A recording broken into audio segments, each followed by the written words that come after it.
What's up? LinkedIn, Twitter, Facebook, and everywhere, right? We're live, episode 44, and it's going to be a continual of our last week's series on fitness and wellness, a healthier you. So this week, we go focus on wellness. And we have, Thomas is back with us, and we're excited to have him. And I have Rob Love as well, all the way from Bali. So why don't you guys start by introducing yourself? Go ahead, Rob, after you. Thank you, sir. Thank you. So obviously, Rob Love, my surname. It's interesting. A lot of people ask if that's a stage or a Hollywood name, but it's not my surname. I didn't make that up, and I think that's why my wife married me, because she'd never heard of it before. So, as most people can tell, I'm from Australia because I have an extremely strong Australian accent.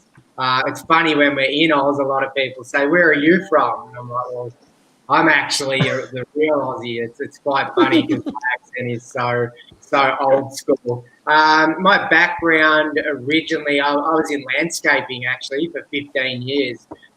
Ex-semi-professional sportsman, so played a lot of Australian rules football, cricket, basketball, lots of sports. Grew up inland, so I look now the part living in Bali with the long hair, and I surf. But I definitely didn't grow up doing that. I didn't surf for the first 19 years of my life. So a lot's changed over the last sort of 17, 18 years. But yeah, just extremely passionate. I was sharing earlier, my wife was a health and human development teacher for 10 years. So we have just a massive passion for becoming better every single day, and obviously educating other people on the importance of so many different facets of health and wellness, which of course we're going to touch on. But yeah, excited to be here. Thank you for having me on. It's an absolute pleasure, and I'm excited to hear what others have to share too. Cool. Rob, I don't know how I could top that introduction, but I'm gonna give myself a try.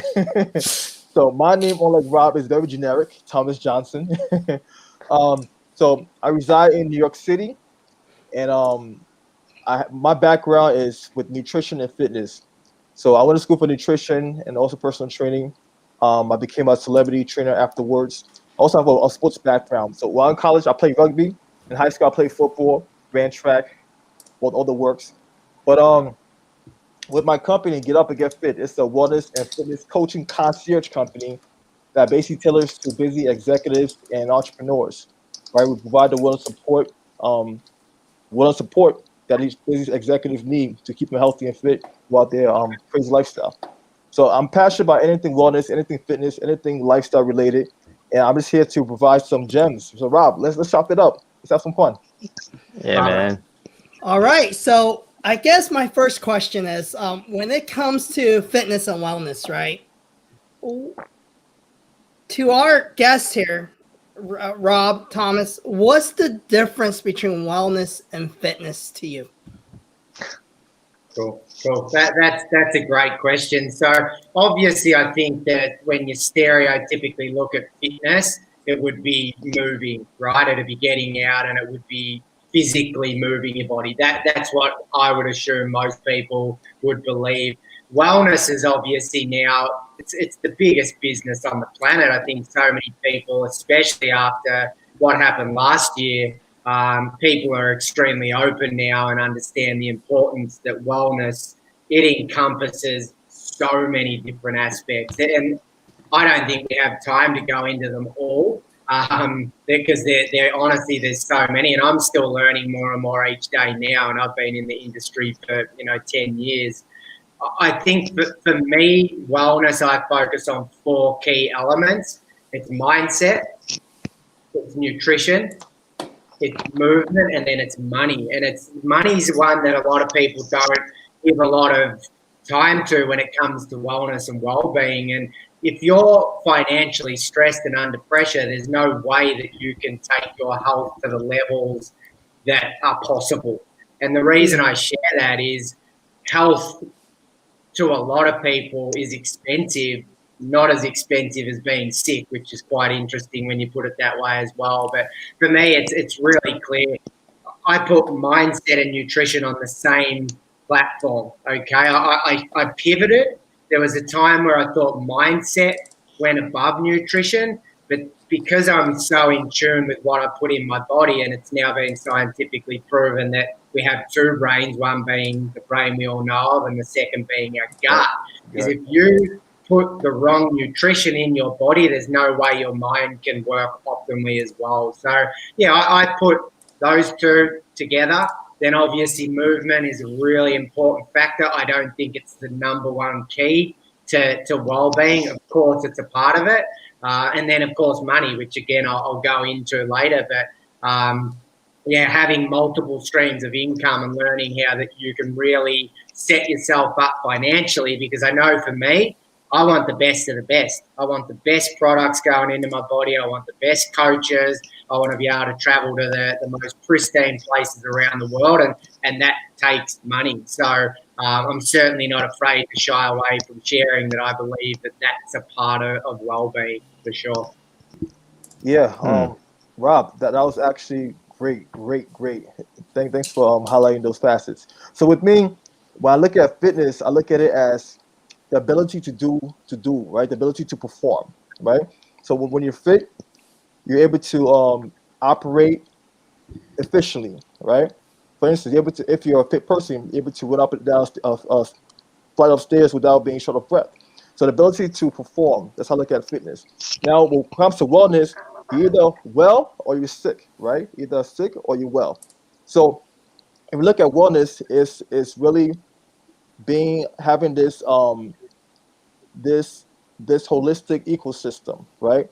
It's being able to function in a way where you are functioning in a way where there's no hindrance, right? So if you look at wellness, I look at it from mind, body, and soul, right? You could be fit, you could be physically fit, right? And you could also be or you could be ill. But when it comes to wellness, your mind, when your mind is well, you're able to think better. But sometimes when you're sick, it's hard for you to function, it's hard for you to operate. All right. With your body, when your body is sick, it's hard for you to function, right? When you also mentally, when you're off the equilibrium, it's hard for you to function. So it's literally about balance. I look at wellness as balance. When we're off kilter, we're not able to function efficiently and effectively. That's good.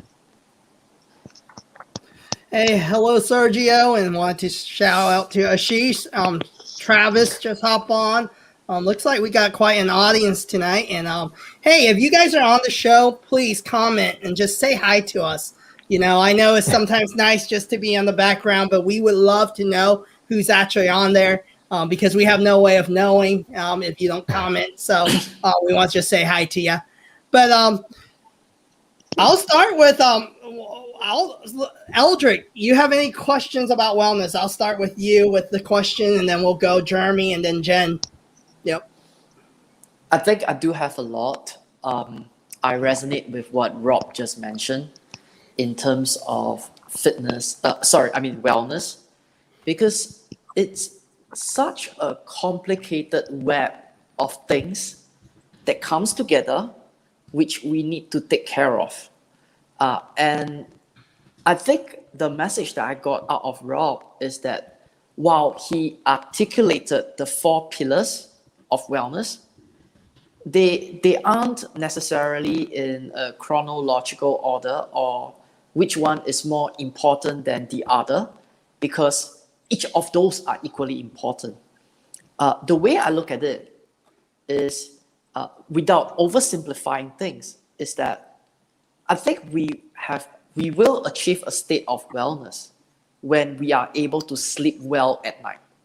And that in itself is a very difficult thing to do, especially I think coming from last year till now. I think a lot of people are worried about their employment status, their businesses, their investments. And I think Rob is right in a way that when we start worrying about our financial status and stability, it's very difficult to focus on anything else. And I do mean anything else. Even if you are very family oriented, you will keep thinking about putting the food on the table. Even if you are very family oriented. And if you are commercially driven, oh my gosh, I think from last year until now, it will be like, you will just think, where can I go find the opportunities? So I think wellness is a very complex issue. There's no starting point. In my opinion, there's no starting point. But there's a lot of things that we need to take care of. I would say that mental health is very important. Just when the world gets crazy around you and it's like extremely volatile, it's perfectly okay to step out, step away, and isolate yourself from all this crazy stuff, because it will start chewing on you. It will start chewing on the edges of the way you think about things, the way you do things, and then you become one of those who emits the negative vibes. So I think it's fine, just step out. I mean, like, no matter how socially inclined you are, and there's no need to be too obsessed over your financial stability. Just do what you can, and I think this is the time where we have to acknowledge that not every effort that we put in will have a monetary return. It's an extremely humbling time. So I think when it comes to wellness, I literally don't know how you segregate the prospects that's coming to you, that, oh, you fall into the wellness bucket, or you come into the fitness bucket, right? Because it's very difficult to say that someone who is fit is actually doing good in the wellness column. I think it's very difficult. I've seen some of my friends actually who are extremely fit. They go to the gym, they have six-pack, they run, they do things like that. But last year they collapsed. I don't mean physically collapsed. I mean like mentally they collapsed, because they can't deal with the stay from home every day. They can't deal with the having to fire people. They can't deal with the family members asking them how are they doing. So I think it's just too complex for me. So hats off to the both of you in this industry. Like, seriously, I don't know how you guys get things done, but yeah, but that's what I was saying it's before. mind blowing. Yeah, that's what I said before. I mean, if you're off kilter, right? If there's an imbalance, you're going to feel that, right? It sounds like your friends were off balance, even though they were physically fit, but they were not mentally prepared. So you could be physically fit, but not mentally well, right? So it's all about finding that balance. Yeah, I agree. And to back what Thomas shared there, and Eldrick, I heard you say there that wellness can be quite complex. I actually think that if we look at it from the opposite angle, that it's not complex at all, that there's some simple principles that you can follow to start, and it starts to piece itself together. And although we live in a world that's extremely loud and there's so many different pieces of information, you nailed one of the principles, sleep. It's so important to get great sleep. But around that, if you do work on your mindset and mindfulness practices, if you do just start to tweak your nutrition, albeit a little bit, it may be just changing your breakfast. I did a video recently, small, simple steps. It's change your breakfast and then change your lunch. A lot of us get overwhelmed and think that it is extremely complex when it isn't. And I think if you can take that approach with it and go, okay, well, what's one area that I can work on right now that's going to change? It'll start to snowball and create that, that effect of so many different things gravitating to just that one change. And again, you'll create that compound effect eventually.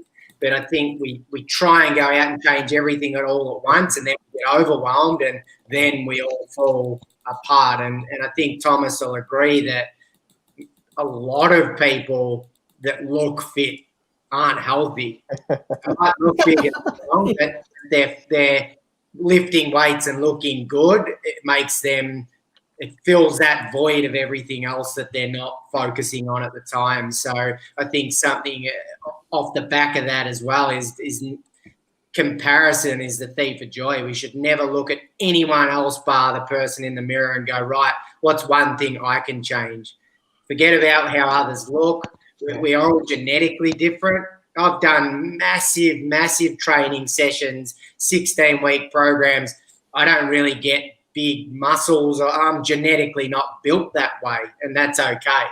And as soon as you can drop that, just focus on one or two small things, it's not complex at all. It starts to become really easy. Yeah, I mean, it's simplicity, right? Simplicity is key. My main thing is listen to your body. It's all about how am I feeling right now, right? It's cause and effect. The more we listen to our body, the better decisions we'll be able to make when it comes to figure out what to do next. So it's extremely important to listen to your body, listen to how you're feeling at that moment. No, and that's so good, guys. I mean, you can look at all the celebrities. They look great, but look how many suicides are there and how many people that are unhappy.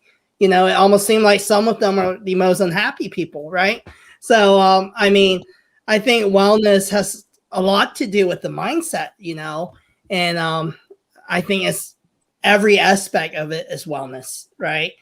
You can be fit, when you're young, you're in shape. Doesn't mean you're happy, or healthy mentally. I mean, look how many teenagers are suffering from different things or young people, but that doesn't mean they're healthy. So that's great, guys. What about you, Jeremy? I just want to comment on what Rob said, right? Rob, thanks for making me feel better that I don't look good. Don't look fit. Thank you very much. And your comment, right, Kevin? Young people, they look good, they look fit, and maybe their mind is great. No, maybe their mind is even good, but they're not happy. I think there's a problem with young people is that they don't have as much money, right? As according to Rob's theory. So that maybe not that well. I do have a question. I do have a question for Thomas, though.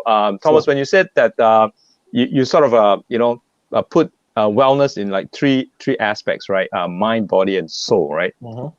I'm curious about the soul part, right? How do we, how are we able to, I wouldn't say cultivate, train, or build a better soul for wellness? Because I would like to hear your take on that. So, Jeremy, have you ever had a situation where you're doing something and you get goosebumps and you're excited about that specific thing? That's your why, right? Yeah. Do more of that, and you nourish your soul. More video gaming. It's simple, right? Video gaming. No. With me personally, philanthropy, giving. Whatever I'm giving, whatever I'm helping others, I nourish my soul. That's like me feeding my soul right there. I feel such a rush of energy, Mm-hmm. And so the more I do that, the more I'm nourishing my soul. The more I take the pressure off the ego and focus on more of giving and others, the more I nourish my soul. So my goal is to constantly nourish my soul as well as my mind, right, and my body. Once I'm balanced in all three, I feel, oh my goodness, I feel like I'm on cloud 9. But whenever I'm slacking in one area, I feel off because I'm very in tune with myself. So it's all about finding out why, what makes you tick, what makes you go, then do more of that. So that's my simple answer right there. I'm not gonna get all. No, I love that. No, that's really good because I had that question in my mind when you mentioned soul, and I think that sounds very right. And thanks for that. Thanks for that. More for Rob though. When you mentioned the four aspects of wellness, right? I took notes.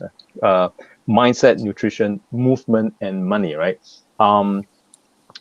Does one precede another in terms of importance? What I'm trying to say is, for example, right? Let's say I lose my job tomorrow, so money is a huge concern, and there's nothing I can do about it except trying to find a new job to get the money situation back, right? Sure. This period could be very long, 6 months, 1 year. I personally experienced more than a year of not having a job and having that money concern.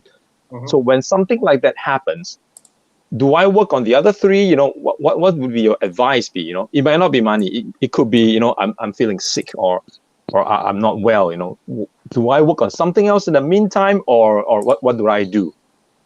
Yeah, great question. So I 100% believe that the mind can create anything that we desire. So obviously thoughts become things. There's so much evidence out there now that you know, what you think, you manifest and you attract to yourself. So if you're thinking negative thoughts, which a lot of people do now, right? We're conditioned to watch the news and believe what we're being told. That's the society we live in. So majority of people live in doom and gloom, and they struggle financially. Their health isn't great. You go to the doctor and you get pills rather than eating better food and looking after feeding your soul, like Thomas shared earlier.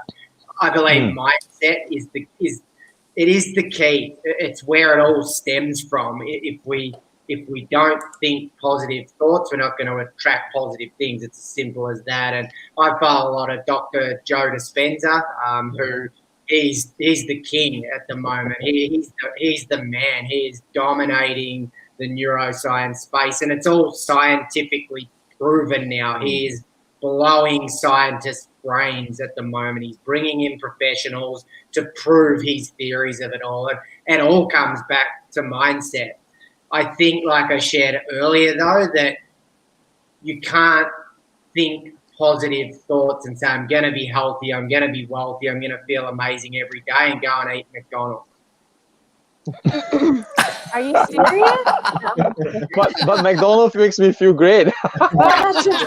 Temporarily, though, right? That just ruined my pastime. Yeah. That's it. It's kind of very obvious. I'm in trouble. It's a very obvious statement to make. I think where a lot of people aren't educated enough, though, is they follow someone like Dr. Joe Dispenza and their diet is horrible.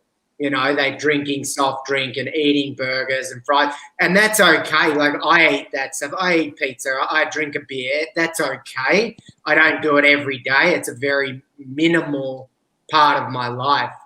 So without fueling your body correctly, like I shared earlier, it's hard to get your mindset on the level that it can actually go. So once you start to tweak those little aspects, all of a sudden, money's going to start to appear. You're going to attract money, because if you're manifesting and meditating and thinking thoughts about abundance, well, guess what's going to show up? And again, it's been proven. It's not me just saying go and meditate and think about money all the time. It's actually being proven that you can attract what you think, and you will attract what you think.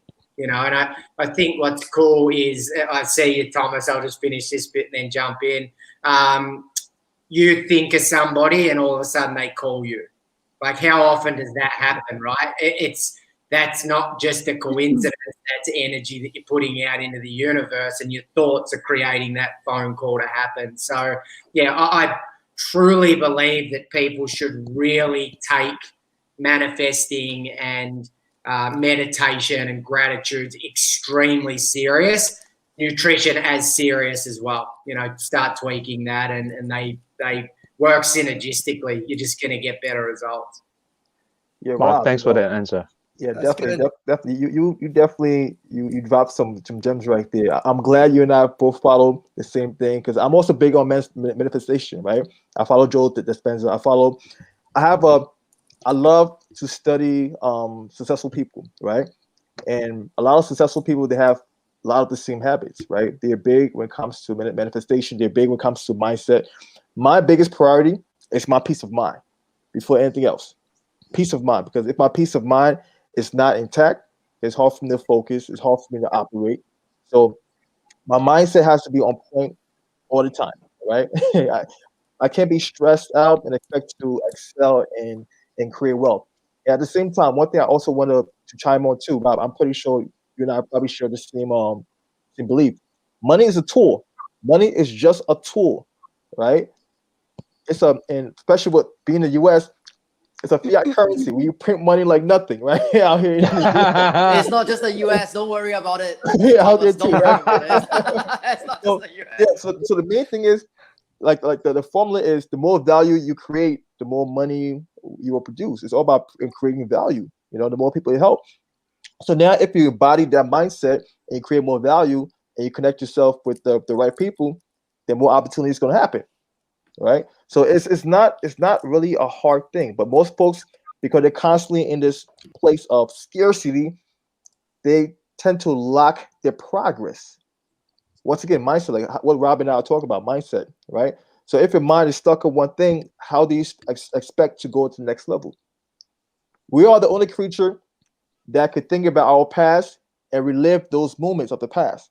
You could think about a previous heartbreak and still go through the emotions, right? Why not take that same energy and bring it towards your future? Think about having an amazing future and feel that emotion.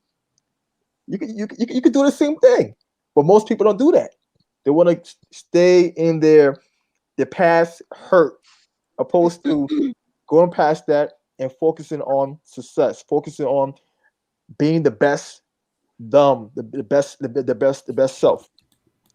It's not hard. We just have to do it. Yeah, I love that. And there's a couple of things again to back you up there, Thomas. There's a saying I love: don't ask successful people what they're doing, ask what they're thinking. That's good. That's really good.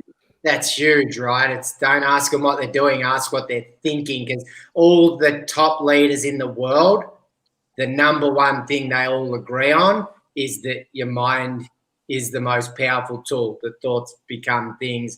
And you touched on stress there, Thomas. Jim Quick talks about the flow state.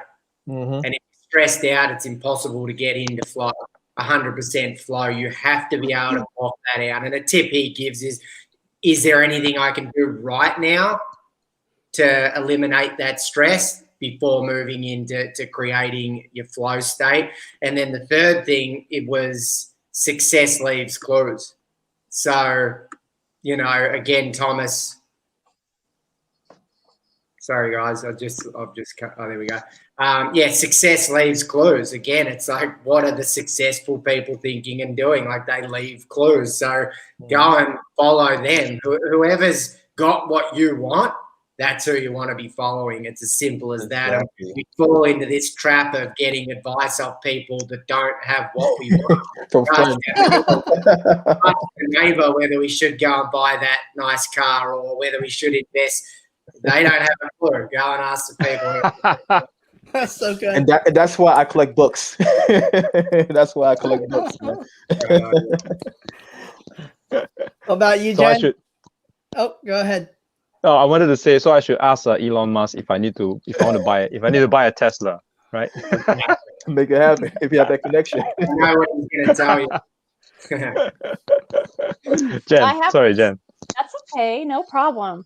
I have to start off by saying it's interesting that Rob just said, don't ask successful people what they're doing, but ask them what they're thinking. Because sometimes I come across these YouTube videos where these people literally just run around and go, sir, you're driving a Lamborghini. What are you doing? What is your job? And I just, like, when you said that, I thought of that. They're saying, what do you do? What do you do? Not what are you thinking? What got you to where you're at? Do you have a book out that you've written about how you got from point A to point Z?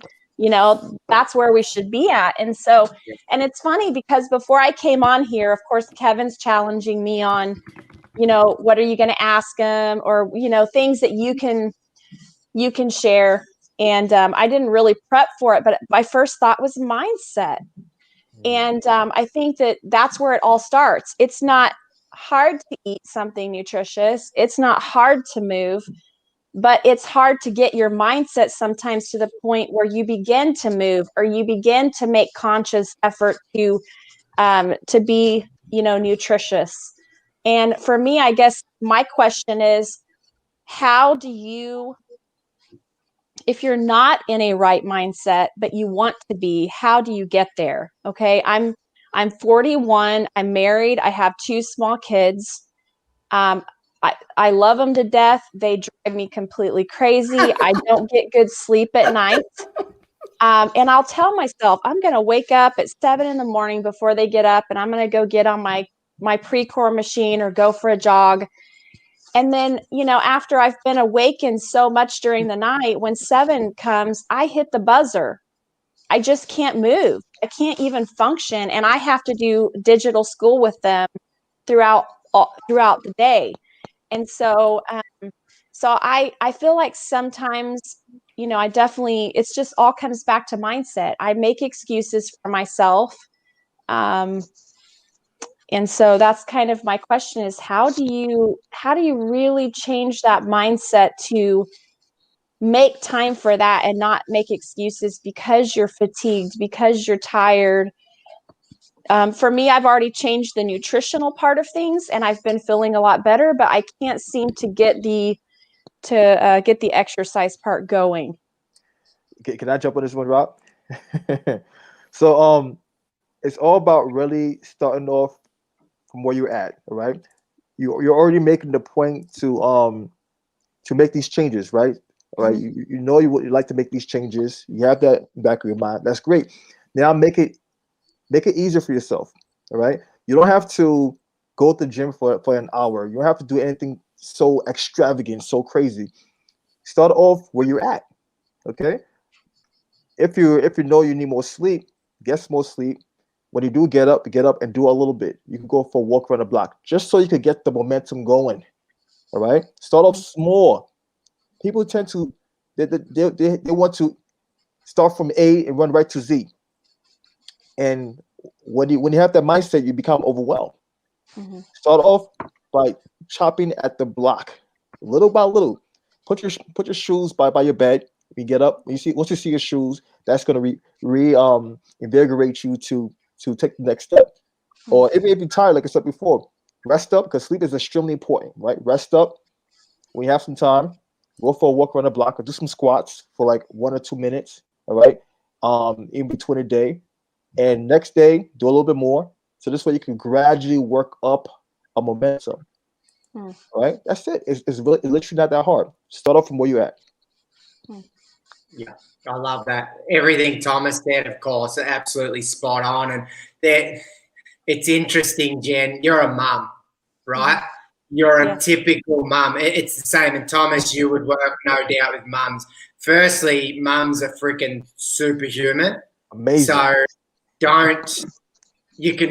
I say it a lot. I feel the energy. And there's actually, Jen, it's funny.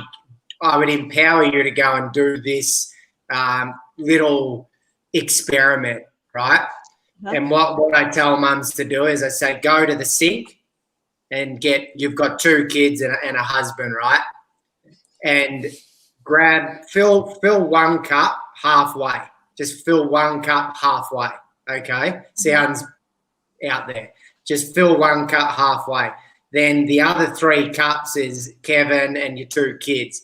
And tip a bit of water into those 3 cups and have a look at your cup, right? It is impossible to fill everybody else's cup when your cup is not overflowing, right? And what you need to do, and all mums need to do, because mums they think that they're never doing enough, is firstly celebrate the awareness that that there's things to change, right? So celebrate that.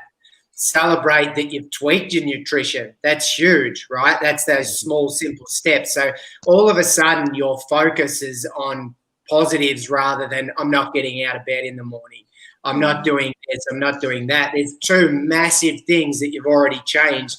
Then, like Thomas said, do 5 minutes worth of exercise. It doesn't matter if you're starting to move your body because it's hard, right? Like who wants to go for an hour run or get on the bike for 30 minutes first thing in the morning? It's draining and you're going to start to tell yourself, I don't want to do that. I'm tired.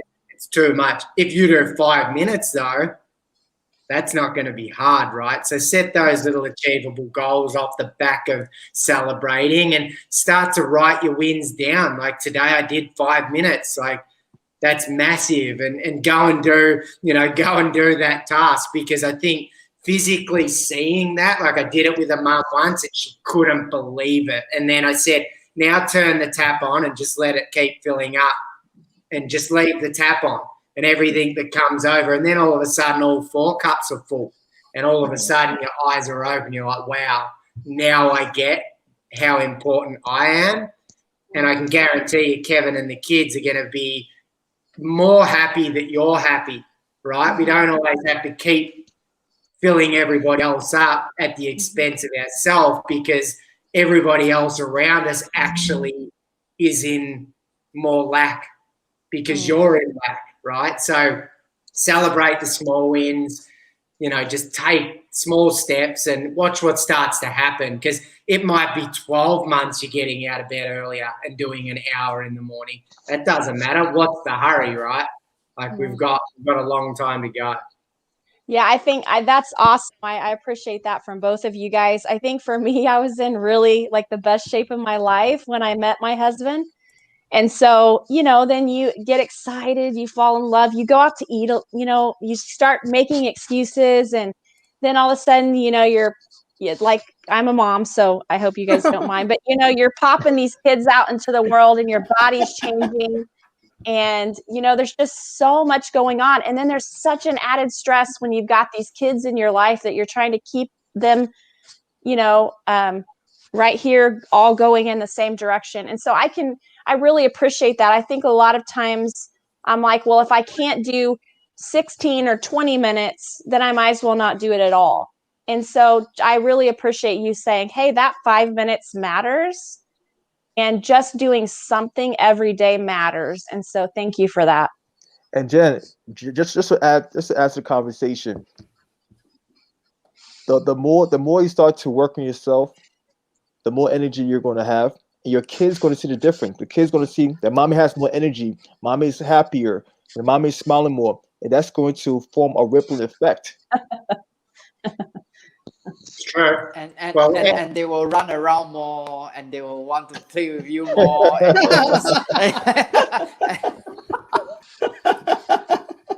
Oh, they already run around me and want to play with me a lot, but I can't hardly keep up with them. They got inherited my energy level. Oh my gosh. And one of them doesn't sleep just like him, so it's really hard. Something else to be extremely aware of, though, is energy is everything, right? Like our energy, people pick up on it. You can walk into a room and you can be like, I don't want to be near that person, because your energy, people feel it. And your kids will be feeling that. And just be extremely aware of your language, using language like, the kids stress me out, or I'm tired, or I'm not sleeping, because again, it comes back to the thoughts create things. If you keep using that's good. Stress and I'm tired and I can't, and I'm not, it's so small. Like I pick so many people up on the word try all the time. I'm going to try and do that. So we either are or you aren't. There's no try isn't even a real word, because you either are or you aren't. It's like I'm going to try and get up in the morning. Well, you're either going to get up or you're not going to. Try means you already planned that you're probably not going to get setting up. yourself up for failure. If you're going to do it based on how you feel, you're going to feel like staying in bed. Exactly. Oh, that's good. That's good stuff. I'm writing it down, by the way. So That's Yoda right there. Is no try. No try. Don't try. Just do it. And this is great because I think right now wellness is much needed, right? Especially now that we're cooped up. Some of us in the part of the world with COVID and everything, there's lockdowns, there's all this stuff, right? So a big part too, you guys mentioned, is nutrition. It plays a big part in wellness, right? So a lot of people think that, hey, just because you're eating healthy, but what is eating healthy? So that's kind of my questions to you, because I've learned, so I'm actually a certified personal trainer from my past, because I used to compete in fitness, bodybuilding, and different things. But then I wasn't eating healthy. I was eating protein powders, a lot of whey protein, a lot of cans of tuna, but it's not necessarily healthy, right? Arnold will tell you that he wasn't healthy, but he won Mr. Universe, but he wasn't healthy, So what is healthy to you guys? Oh, this is a beautiful question. So healthy is very, very relative, right? But when I look at health, once again, I'm looking at your ability to function, right? So when we eat, we're supposed to eat to nourish our body, to nourish ourselves. And one thing a lot of people don't focus on, which I like to bring to the forefront. Us as human beings, we are systems within systems within systems, right? When we eat food, it's not just for our body. We also have to feed our microorganisms in our gut, right? So, and those are the bosses right there. Those microbes in our gut. Those to determine how we are going to perform when it comes to energy.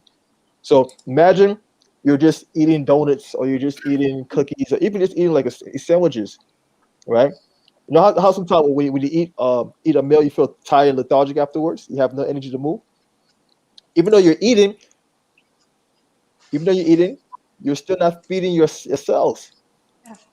It's all about feeding your body with the right nutrients, right? The right nutrients. Vitamins is what lubricate your cells to function furthermore, right? Your body needs nutrients and minerals.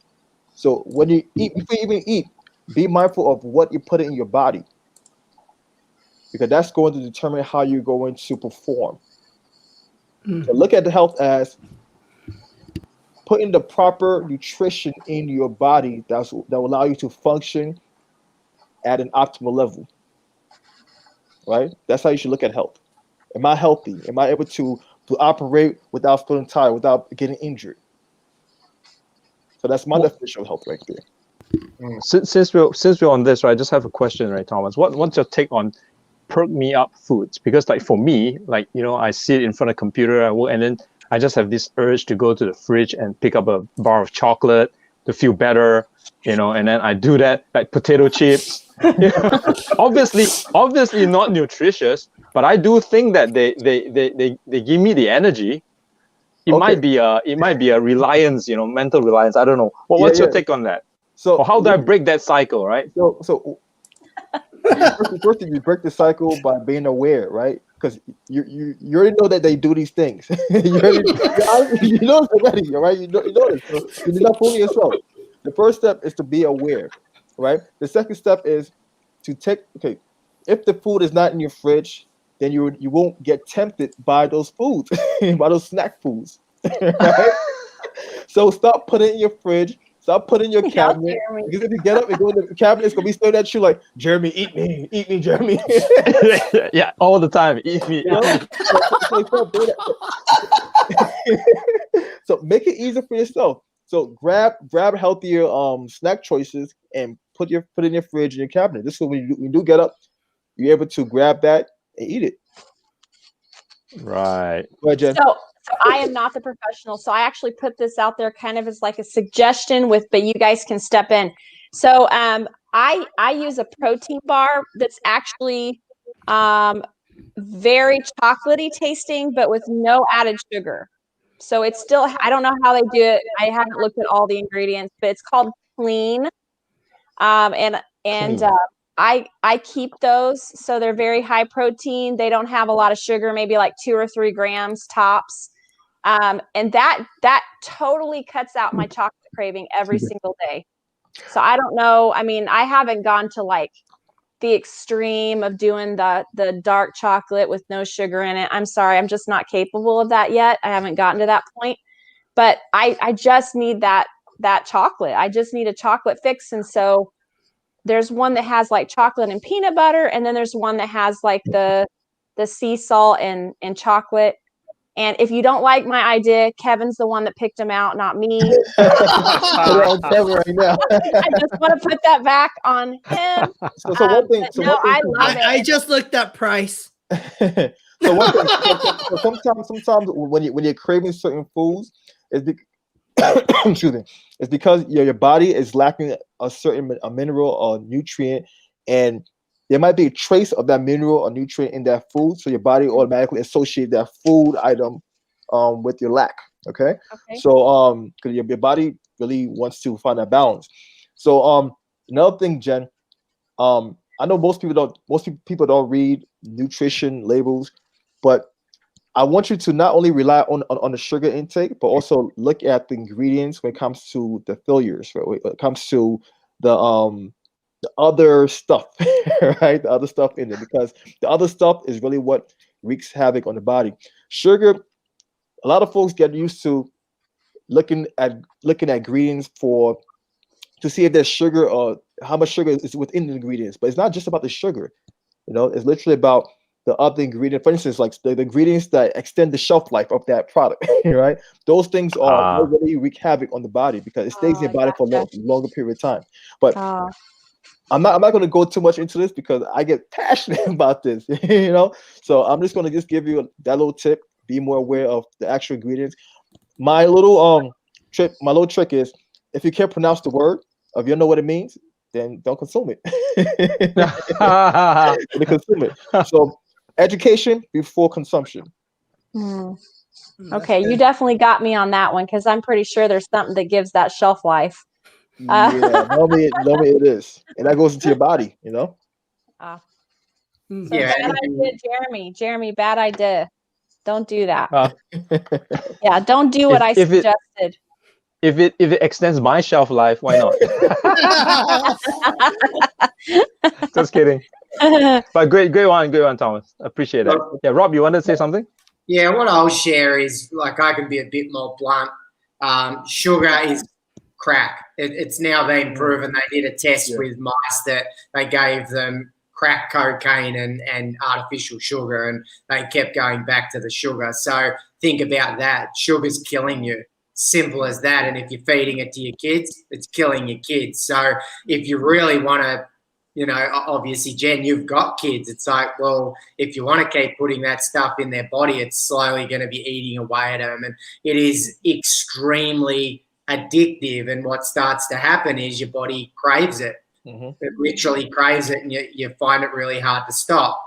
A big thing that I'm passionate about is cleansing. So I do a lot of cleansing. I do what's called cellular cleansing. I do a lot of intermittent fasting. I do, periods of time. We have a liver and kidney. Absolutely, they're amazing. Like, our body is the miracle. We often just need to support it. And we live in an environment now that's extremely, extremely toxic. And, I'm not sure Thomas has taken, obviously been in the fitness industry, so I don't want to offend anyone, but I believe that we need to help our body with the impurities that we're bombarded with every day. It's as simple as that. And a lot of you guys are in America, right? It's one of the most toxic countries on the planet. You go and buy fruit and veg there, it has no flavor, it's lacking color. I did a stint in America while I was on a program, and I had to eat like 5 cups of vegetables a day. I couldn't do it because, it just wasn't nice. And Australia is a much better, don't get me wrong. Our regulations in Australia, there's a lot of herbicides and pesticides.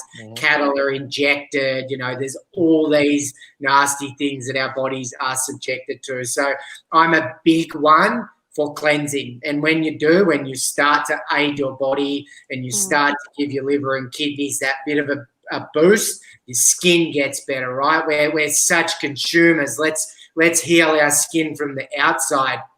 That doesn't work. That's a gimmick.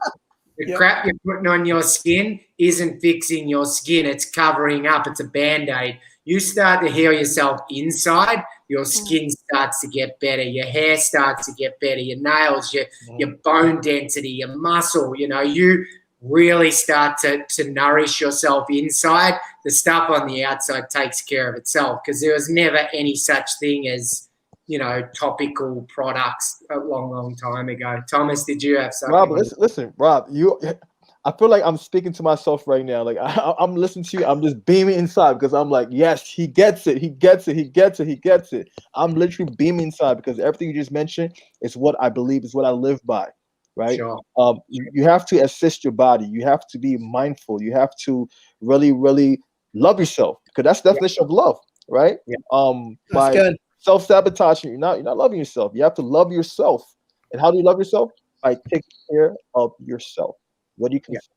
What do you what do you consume? Not only orally but also visually, and just like just in general, right? So it's extremely important.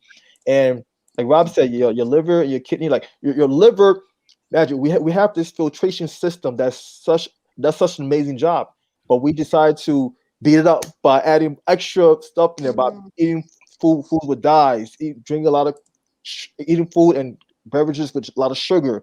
We're constantly beating ourselves up, making our organs work harder, harder, harder, and no wonder why they become calcified. Over time, when something is being worked over time, what happens? It gets tired. It gets tired. Then what happens? Then you start to get these diseases. So we have control over what we consume. Now you have to make the decision when it comes to what you put in your mouth, and also how you're going to feel afterwards. Because what you put in your mouth is going to determine how you're going to feel afterwards, right? That's So good. I know we like sugar, and that's a quick little sugar fix. But then what happened? We crash afterwards. After having that pop, tastes good. We crash afterwards, right? So let's look at sustainability opposed to a quick fix. Yeah. So Absolutely. I've had a hard time with food. Don't get me wrong, I eat way too much. I love food, but I've had a hard time with food because now, well, I'm just trying to think how to describe this, but I lived in India for a while, for about Okay. 3 years.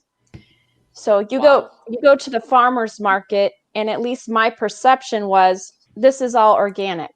Okay, they raise this on the. I lived in the mountains. They raise it on the mountains. So the apples there were from Johnny Appleseed. Literally, he took the seeds over there. They planted them, and they flourished in the mountains, and it was just like melt in your mouth. Okay, again, not to offend anyone, but you come back to America, your apples are covered in wax. You hope that they're a little bit sweet. Um, Now I've kind of adjusted to some of it, but it was so hard for me to come back and adjust to that. And ever since then, I've had a very hard time eating food. So for me, I'm like, if you're not going to eat organic, how does it really help you anyway? It's kind of like giving you some nutrition, but all the pesticides are killing you, killing me softly, not with this song, but with pesticides. And so I've had a very difficult, and just recently I've been trying to change my mindset to have a healthy mindset toward food and not just look at it as all bad. Because if you can't afford all organic, you still have to eat, and you still have to make better choices than worse choices. So, I mean, you can't just eat a bag of potato chips every day, to get by. And so that's kind of been a hard thing for me is how do I eat? How do I eat? Like Rob was saying, where your shelves are full of canned food and mass produced food. And, even if it tastes good, it's not good for you. So So Jen, let me ask you a question. What types of food do you enjoy? Do you enjoy eating? Asian food, everything Asian. Okay. We don't even eat American. I don't even really like it now. So Again, not to offend anyone. I can't do American food. I it's really fine. don't enjoy it. I'm just curious because like my thing is, if you like a certain types of food, it's all about getting creative and replicating the recipes, right? If you're a person that likes to cook, you can find healthier choices, right? Healthier options. Even I hate cooking. okay. I really do. I Kevin, do do you it. cook? I That do it kills it, because right? That kills a lot of. right? Options. No, I mean, I just have to put that out there. I have to be honest, though. Just honest. Okay. I really don't enjoy cooking. I do it only because I have to. And if I were to eat, I would just boil a sweet potato and maybe fry some vegetable or something like that and some meat.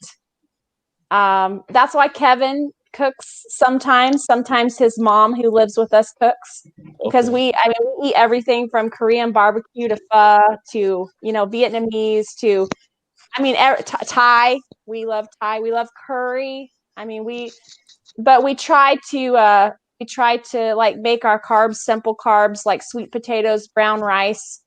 So I don't know, but I wish I loved to cook. I'm not good at it. Can I just quickly jump in? Sorry to cut you off. No, Jen. it's okay. Do you remember my fourth principle that I shared earlier? Money? Yep. Yeah. Mindset, movement, nutrition. Money was the fourth one, right? And something fourth one. that I heard you share earlier, and I hope you don't mind me bringing this back up. And this is most people, right? This is why I put money in there. Most people can't afford to eat organic every day, right? They are the words you shared, which is true because junk food is subsidized. It's ludicrous, right? Health food. I'm not even going down this path. I'm not going to go there. There's a premium to eating healthy. You're right about it, Rob. It's There's crazy. a premium to that. That's a whole nother webinar that we go in there with the politics and everything. However, the one thing, and this is where I actually put up a question on Facebook the other day. It was a bit of a loaded question because I have a really strong viewpoint on this. I said, can you be happy and broke? Right? Can you be happy and broke? Ooh. Yeah, can you be happy and broke? Right? Now, here's the thing. Most people, and I know most of these people, they wrote back, of course you can. Of course you can be happy and broke. Money doesn't. They go for pay rises all the time. They drive nice cars, all that type of thing, right? It was a loaded question. If you can't buy organic every single day and fuel your body with nutritious food that makes you feel amazing, can you be happy and broke, right? Now, I understand that you can lay on a park bench and happiness is mindset. However, I still not argue, but I beg the question, if you can't be eating premium, if you can't be buying the best things in your life, if you have to say no to your children due to money, does that create happiness or does that create stress, anxiety, depression, an unhealthy body because nutrient, right? It's a question I like to put out there because I feel strongly about it. That's why I put money as a wellness essential because that's so good. Not cheap to be healthy. It just isn't, especially in the countries that we live in. And if we have to go to the supermarket and buy compromised food that doesn't serve our body and light us up, do we need more money? And do we need to figure out how to bring in multiple streams rather than blaming that we don't have enough? Do we need to be educated more on the importance? How do I bring in more money to be able to get better things to fuel my body and have a better future? The question I chuck out there. Yeah, Rob, that's actually a great question. But just to play devil's advocate, go for it. If you were living in a country where you're sourcing your own food, then that question right there is a bit relevant because you're sourcing your own food, you're able to grow your own food. That's different. But in a capitalistic society as like Singapore, the Americas, and etc., you definitely do need you need money to build a better life for yourself. You know, for instance, like my background, I wasn't born here. I came in when I was 6 years old. Right, I lived in a country called Liberia. I went through a civil war. Prior to the Civil War, my grandmother, she was rich. We had everything at our disposal. Civil War came through, things went crazy. Shortly afterwards, I moved to Brooklyn, all right? From being in Africa to moving to Brooklyn, New York, where it's cold. This is back in the early 90s in the hood, you know? Being a small apartment in Brooklyn, New York, where you could barely even go outside. You were stuck in an apartment, something I wasn't used to. So being able to see the difference was huge right there.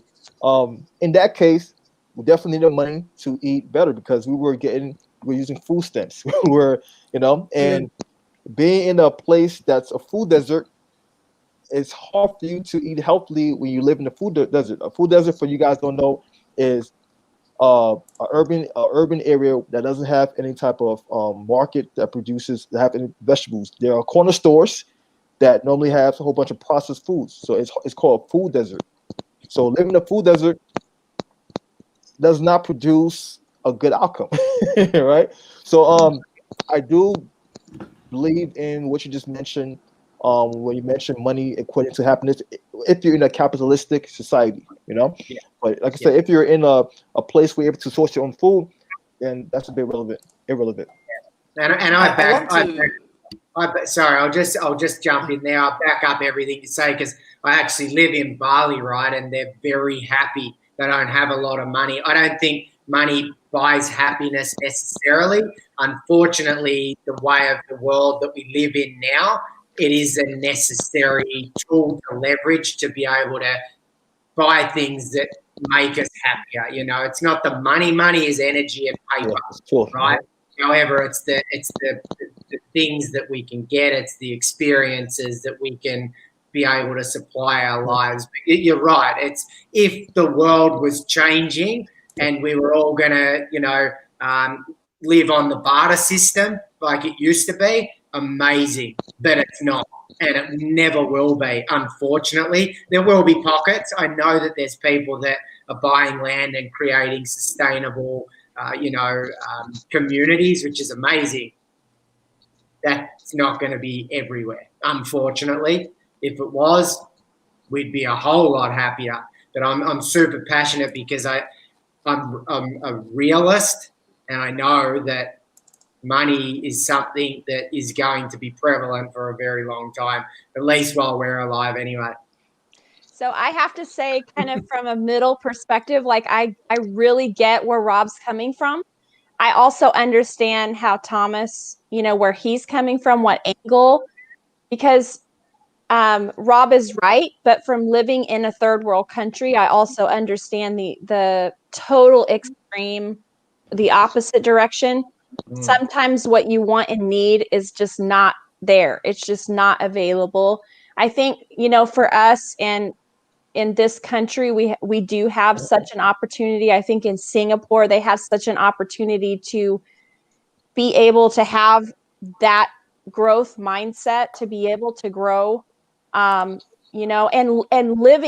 living in India, I don't even think about a spa or living it up in the city, or you just don't think about those things. You see others around you and it's okay. You just want to be simple. You just want to fit in and just blend in and still be able to take care of yourself. But it's not all about you. But when you live in the US, I mean, I'm not going to lie. I feel happier and healthier when I can go get a facial or go get a massage at the spa. But I know that not everybody has that opportunity either. And so I don't take that for granted. So there's kind of like, I see from both of your perspectives, and so. Here's the thing, Jen, everybody has that opportunity. And I think that's where the education lies. I understand that financially there's people out there right now that might not have the opportunity. Everybody has the opportunity though. And I think that the clearer we get on that and educate people, because we've touched on it, right? Thoughts become things. It's just that most people aren't brought up. I wasn't brought up with it. My dad worked to the bone. My mum still works in her 60s. It's all about working harder, not work smarter. It's work harder. And that's 90% of it. And that's our paradigm. That's our blueprint. That's what we're brought up with, right? So I think that we give people the easy option to say, well, I understand that you don't have that opportunity. You have the opportunity. Everybody, like you live in America, everybody has the opportunity. Everybody has it. They just don't understand it. So I think if we can teach them that, all of a sudden the world's a better place. Yeah, Rob, it sounds like the rich dad, poor dad mentality. Robert Kiyosaki, right? It's the exact same thing. If you're lacking the knowledge, then it's hard for you to apply it. You only know what you know.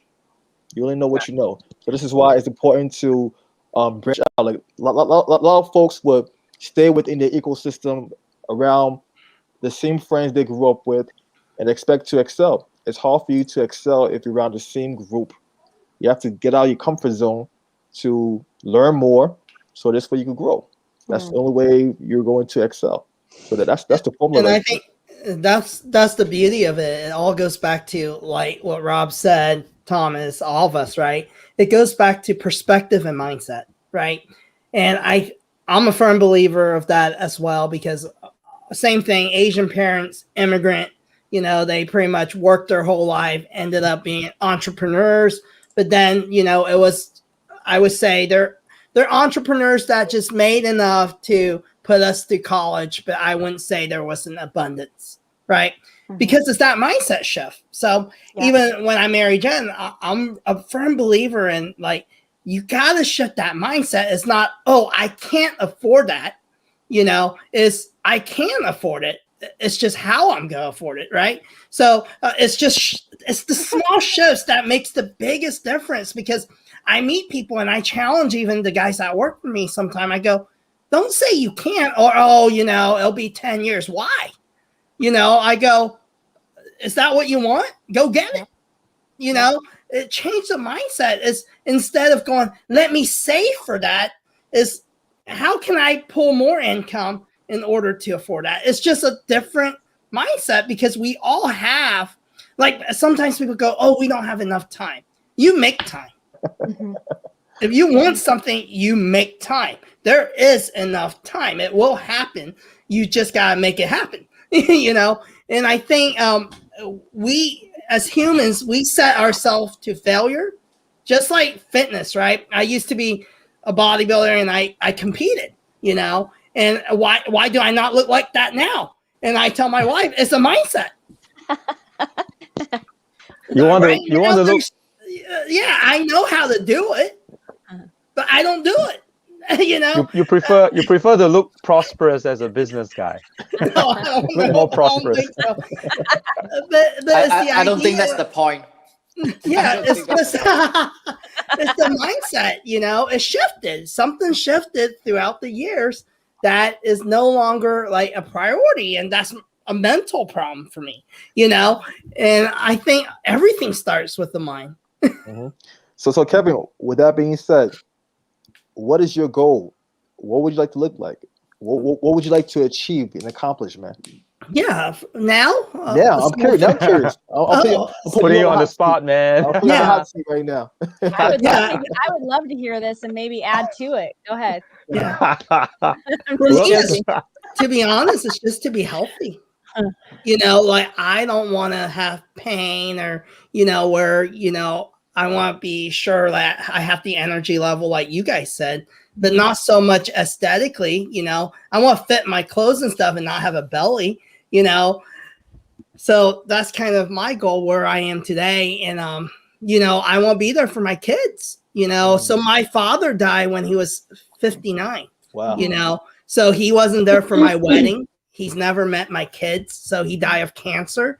And my grandfather died pretty young as well. So genetically, I'm at a disposition, right? But then I've always lived fairly healthy. I watch what I eat and everything. And most of my life until I started being an entrepreneur, Kevin, Yep.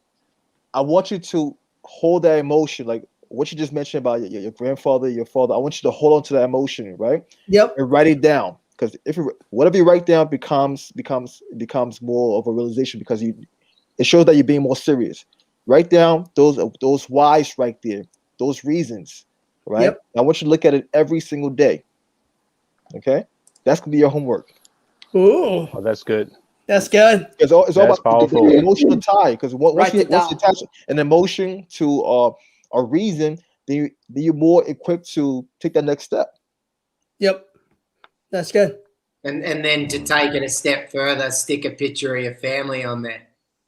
Ooh. There we That's go. good. If family motivates you, stick a Yeah. picture. If they don't, stick something else. No, it's fine. No one will criticize you. It's fine. I'm gonna put a picture of my family on my chocolate bars. If that works. Good idea. Man. The other thing, Kevin, Go is ahead, you're not at a genetic disposition at all. Go and listen to Dr. Joe Dispenza. That's rubbish. We are all brought up to believe that genetics play a massive role. It's something like 0.01% of disease is genetic. So, again, learn to remove that out of your mind, because you're setting yourself up for failure with that. You're saying, well, you know what? I probably will only last till 60. That's a thought. Something like 90% of people, when they're diagnosed with a terminal illness, if they're given a date, they will die before or on that date, because their mind told themselves that. Mm-hmm. So it's important that you understand that it's BS. It honestly, it's BS, and disease is just dis-ease. It's you can live to your 120 and completely change that if you make the decision to. And when you make that decision, and like Thomas said, write it down, the sky's the limit, because you're going to start to do the things that are going to push you well past that. That's and awesome. Rob, since you're already on that topic, oh man, listen, like I said, we are kindred spirit. We are kindred spirits.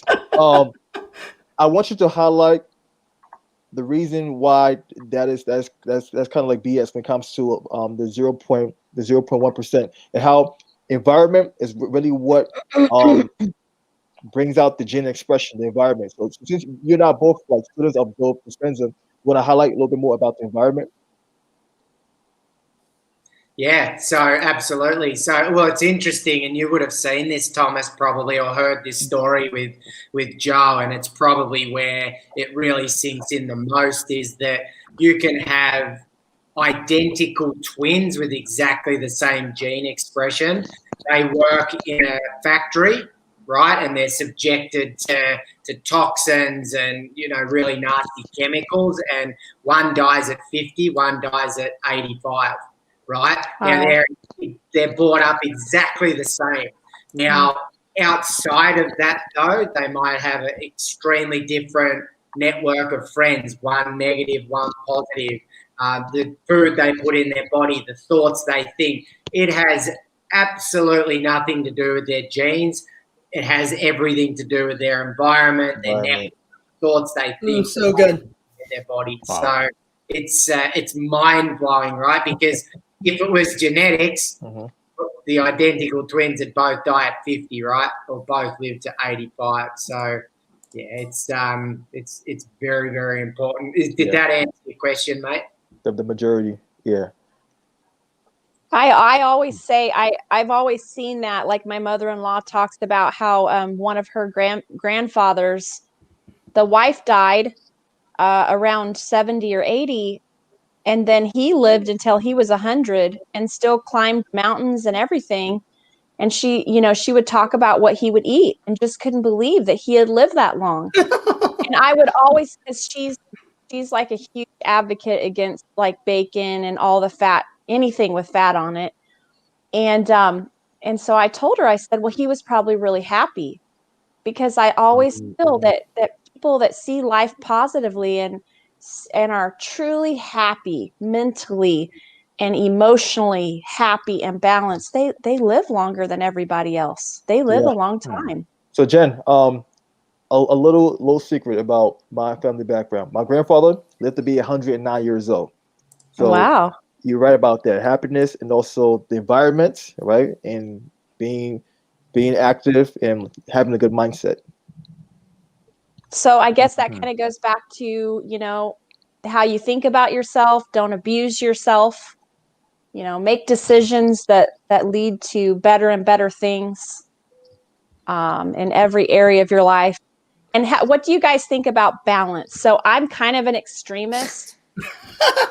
So I learned back in my early 20s. Thank you, Aldrich. I know you love this. No, it's Jen, okay. It's okay. honest. So I learned back in my 20s the word balance, because I just see that everything, if you do too much, then it's not healthy, one extreme to the other.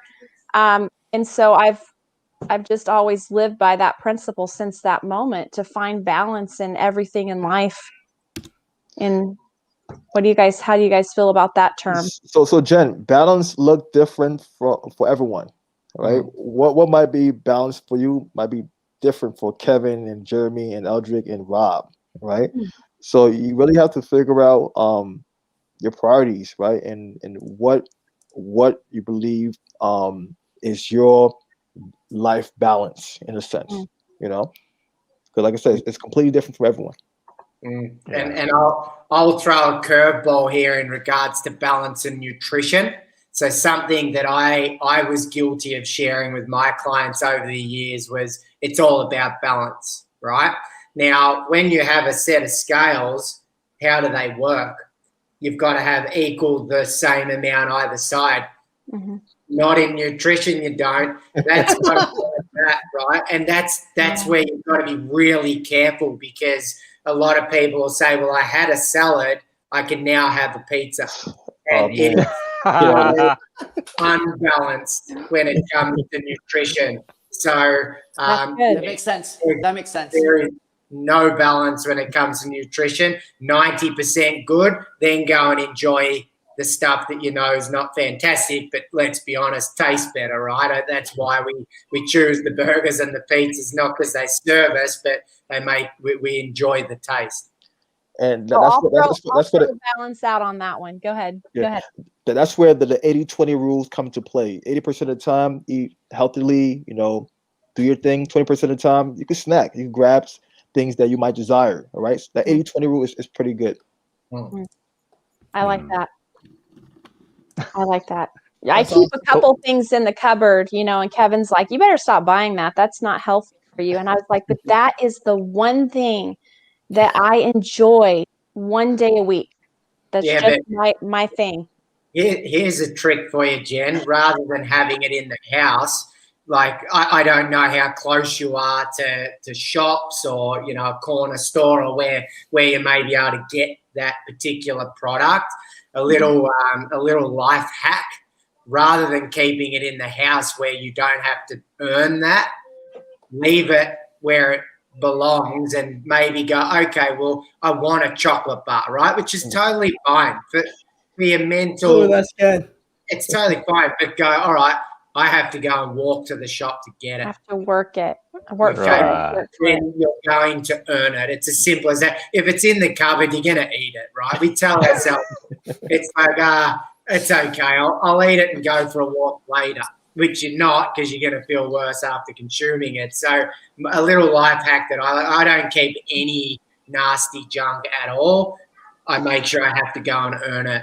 So that's a little simple hack. So this thing is actually an Asian milk tea, and it comes in packets, and it's an hour away from my house. It's the only place I can get it. Start walking. And so I love your idea though, and I will do that on everything else. But this thing, I make myself like eat healthy throughout the week so that I can have that on the weekend and watch my movies. Or, yeah, I have to walk all the way to the pantry to get it. So it's exhausting. No, I'm just do 10 squats when you get to the there. You go. But yes, that's a great hack. I like that. No, that's great. No, this is all great, man. This is super good. And I think as professionals, there's quite a LinkedIn audience on here. I think we get so caught up, and Rob brought up a really good point, right? We get so caught up at working hard, right? Let's dive into that for a bit before we end the episode tonight. You mentioned working smarter, right?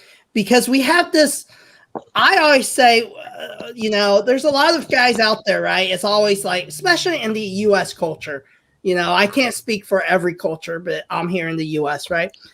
We have this hustle mentality, like hustle as an athlete, you hustle as an entrepreneur. You got these young guys now, starting their business younger and younger, right? Because we have all these resources that we can't. And then it's a disbelief that you just work harder and you get paid more, right? So let's go into that for a minute. What are your thoughts on hustle mentality, working harder versus working smarter? So Kevin, there are various levels, right? Of course, in the beginning, it's very, very important for you to work hard, but you can also work hard and smart, right? Yep. You don't have to just work hard. You can work hard and smart. Okay, so that's one thing people don't realize. It's not a trade-off. It's not like either do one or the next. You can do both. You could do both. Just have that understanding. You could grind, you could work, you could come at your desk and put in that work, but make sure set an alarm on your phone to get up once in a while, get some fresh air. You know, don't just overwhelm yourself with just staring at the computer for hours and hours just like this. You know, it's all about finding that balance that works for you. You know, and this is the actual a topic that I'm extremely passionate about, especially being like an entrepreneur, right? Yep. There's so many entrepreneurs that praise the hustle mentality, that praise the no sleep. I'm gonna grind, no sleep. Bro, you're killing yourself. You're killing yourself. All right. There are studies that came out that basically prove when you don't get sleep, you're literally killing yourself. Your cells are dying. All right. The brain needs to detoxify itself. All right. We need to get out of that mentality of sacrificing our health to get the dollar. Because oftentimes people would sacrifice the health to get the dollar, and by the time they're out there, they're already sick. Then they want to buy back their time and their health. That's counterproductive, man. Too late. That's too late. So why not work hard, but make sure you put systems in place that allow you to work more efficiently. It's all about having the systems, having the right systems, and having the right people. This is why you don't need to be extremely smart to be a millionaire. It's all about hiring the right people to help you get to the next level. You hire coaches, you hire the right professionals. That's when the working smarter comes to place. All right, you can work hard by vetting the right professionals, right? Then hiring them, right? So it's literally having that mindset: hard work plus smart work. Marry the two. Marry the two. That's my take on that. That's good. Love that. And my question is, how often are you hustling and you're creating all this additional stress and angst and anxiety, and it feels like you're a rat on a wheel? So it's completely counterproductive because you're doing more and you're creating less, you're achieving less. It's slowed down to speed up. And as a man and being brought up, you know, by parents work hard, it's been difficult to accept that. But when you learn it, game changer. And again, I go back to Dr. Joe Dispenza and Bob Proctor, you know, these leaders in the industry. There's quantum leaps you can make literally while you're meditating. You can sit down for 30 minutes and you can wake up and someone may have messaged you with an opportunity that you weren't even thinking about. You know, that you can create with your mind the things that you desire, not working harder. It doesn't work. But like Thomas said, you can work hard and smart if you're in the right energy and it feels good and you're feeling passionate, you're feeling on fire, and you're in that flow state that Jim Quick talks about, then you can even attract more at a quicker pace. But if you're coming from the wrong energy, forget about it. You're going to repel the things you're trying to attract while you're burning yourself out and making yourself more unhealthy. So my mantra is 100% slow down to speed up, because that period after you've slowed down, you're going to 10x the productivity that you were doing while you were being that rat on the wheel. So take the time. We can only concentrate 25 minutes at a time. So you actually need to stop every 25 minutes, take a 5-minute break, get up, walk around, take your mind off it, do a short meditation, write out a few gratitudes, do something that is completely different to what you've been focusing on. Then watch what starts to happen. Your productivity will go through the roof, and you'll do, you know, a third of the physical work and, you know, create 10x the results. And also sometimes it's the matter of hiring the right who's to accomplish the right hows, right? Yep. Like Dan Sullivan, he has this book called Who Not How, right? And imagine not knowing a specific subject or being stuck and you trying to do the research, you're trying to figure out how this works. When there's already somebody out there that's proficient in that exact subject. Why not just hire that person that already enjoy doing that? It makes sense. All right? It makes sense. So hire the right who's to accomplish the house. I'll give you a prime example to back that story up, Thomas. When I owned my landscaping business, I was a machine operator. So I used to drive bobcats and excavators, and I had a little digger, which was called a Vermeer, okay? Now, I charged, let's say it was $80 an hour for my time, okay? It was quite funny to watch. It would cost a landscaper $300 to hire a machine themselves to operate for the day, okay? So it cost them $300 to hire the machine. Then they would have to stand on the back of that machine inexperienced, so they didn't have the experience I had, and it would possibly take them 2 days, okay, to do the work that they wanted to achieve. So it cost them $300 and 2 days of their time, where they're not working in their zone of genius, which is the hands-on, okay? I'd charge them 4 hours, $320, and I'd get it done in half a day. They could never get their head around the fact that it was going to cost them more to hire me. It was going to save them physical money to get their own machine, but they would lose 2 days. So effectively, they might lose $1,000, $2,000, right? Because the work they weren't getting done in those 2 days. The guys that figured it out and started to leverage me, they were doing what their zone of genius was while watching me smash out the job quicker. They'd get their jobs done quicker, effectively bringing in a lot more profit at the end of the job. I do it now. I hate accounting.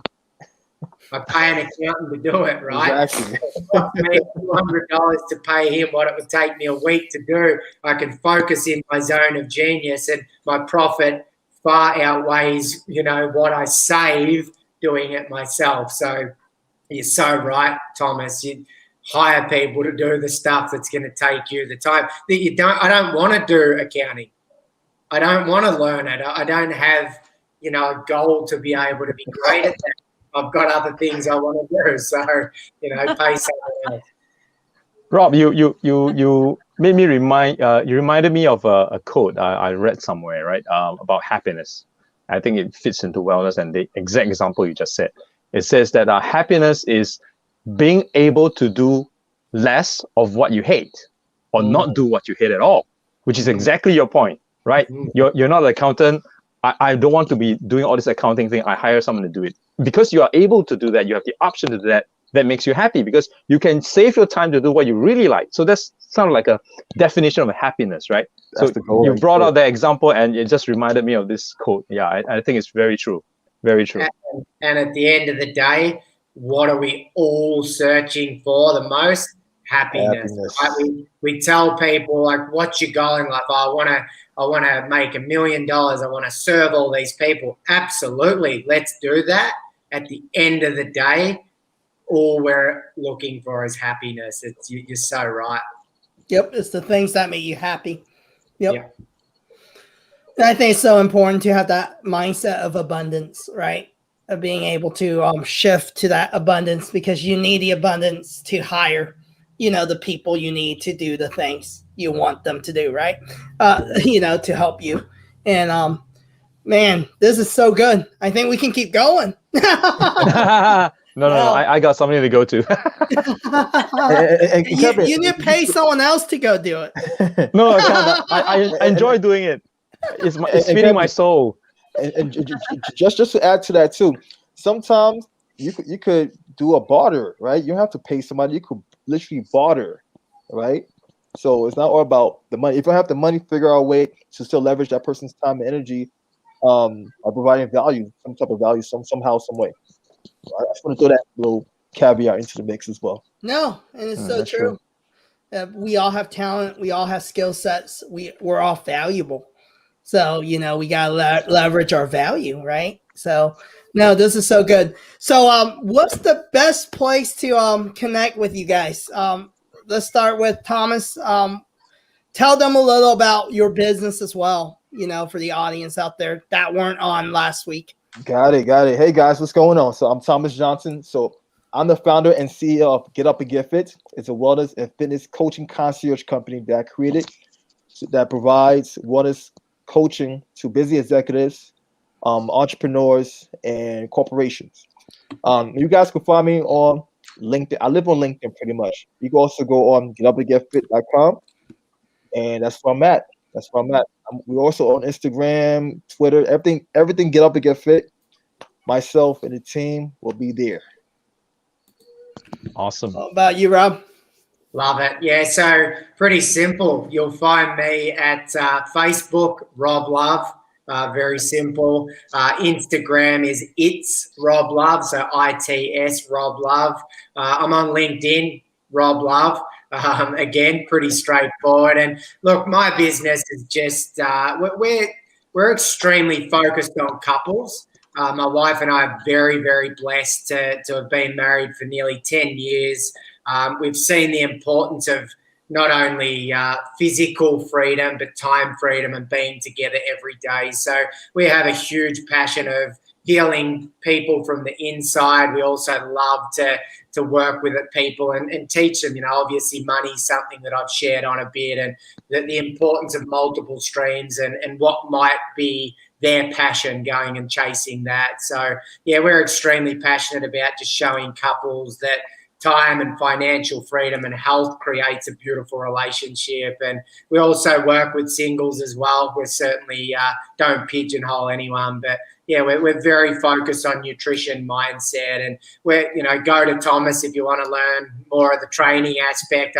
I don't do a lot of personal training or fitness, anything like that. That's really not our focus. But yeah, nutrition and education and really just falling in love with yourself first to then be able to share with others all your gifts that you have.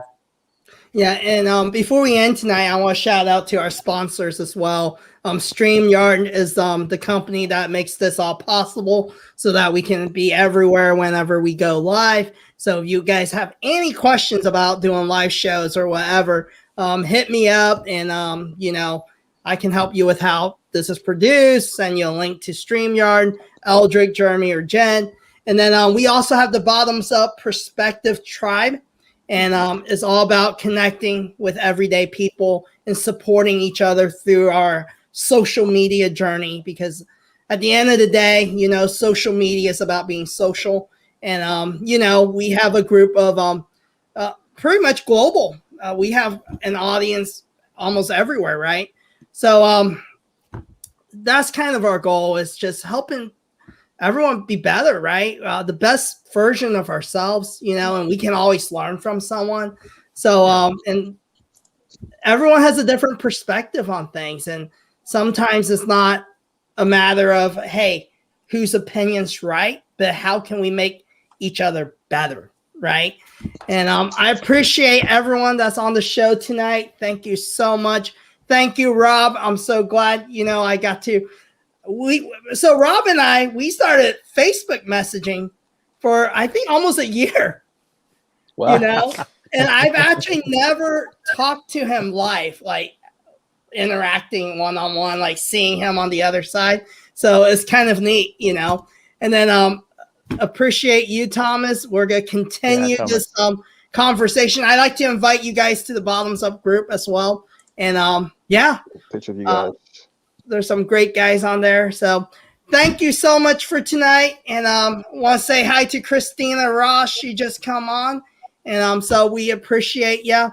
And next week we could talk about, we might have to ask Rob to come back because in February we could talk about love. Perfect. There you go. Rob, love and romance.